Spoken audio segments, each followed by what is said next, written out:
Can you hear me in the back? Is that okay? Okay. So hello, for those of you who don't know me, my name is Camille Allen, and it's really an honor to speak here today. And it's hard to believe that just a few short weeks ago, the class of 2016 at ETHS walked the stage. Yeah. The ceremony was like many others in the past, I'm sure. Parents were swelling with pride, graduates were fending off butterflies in their stomach, worried about tripping on stage, and the arena was bustling with relatives. But this year, something about our ceremony was different. We still heard the national anthem, the student welcome, and the commencement address. But our program took on a more somber tone when Dr. Witherspoon invited Tiffany Rice, mother of Deja Coleman and the founder of the Deja Coleman Foundation, on stage to recognize our fellow peer who wasn't able to walk with us.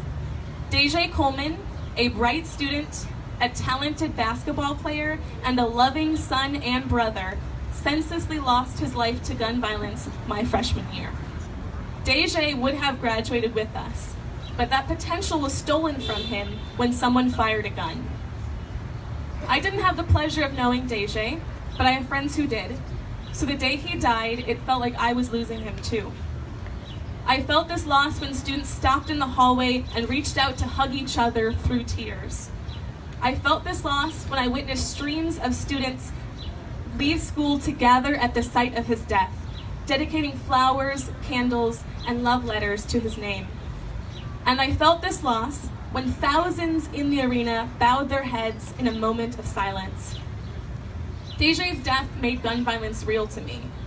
It's one thing to see gruesome violence on TV or listen to songs that glorify owning and sporting guns, but it's another thing entirely to truly understand that murder caused by gun violence, from a drive-by shooting or a case of mistaken identity or a domestic conflict turned into assault with a deadly weapon, always has effects that ripple far and wide. One death can break hearts. One death can tear apart relationships between even the closest of family and friends. One death can upturn and upheave an entire community. One death, the death of Deja, someone I could have had the opportunity to call my friend, to smile at in the hallways, to cheer on at basketball games, taught me that gun violence is about more than the pull of a trigger. Gun violence is a painful symptom of a larger systemic issue in our communities and our nation. Because it hasn't just been one death.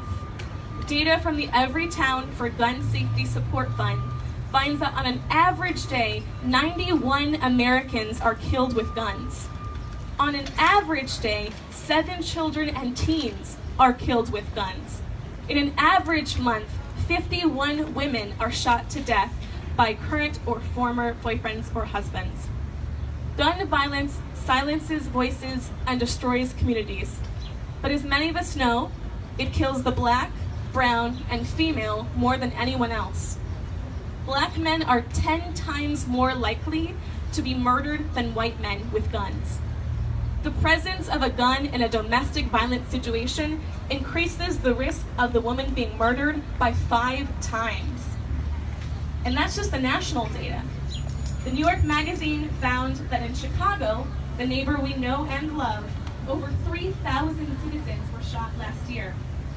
One local site estimates 4 Chicagoans were shot and killed last week alone, and that 81.8% of this year's homicide victims have been Black. So where do we go from here? It's clear that it won't be easy, and I don't have all the answers.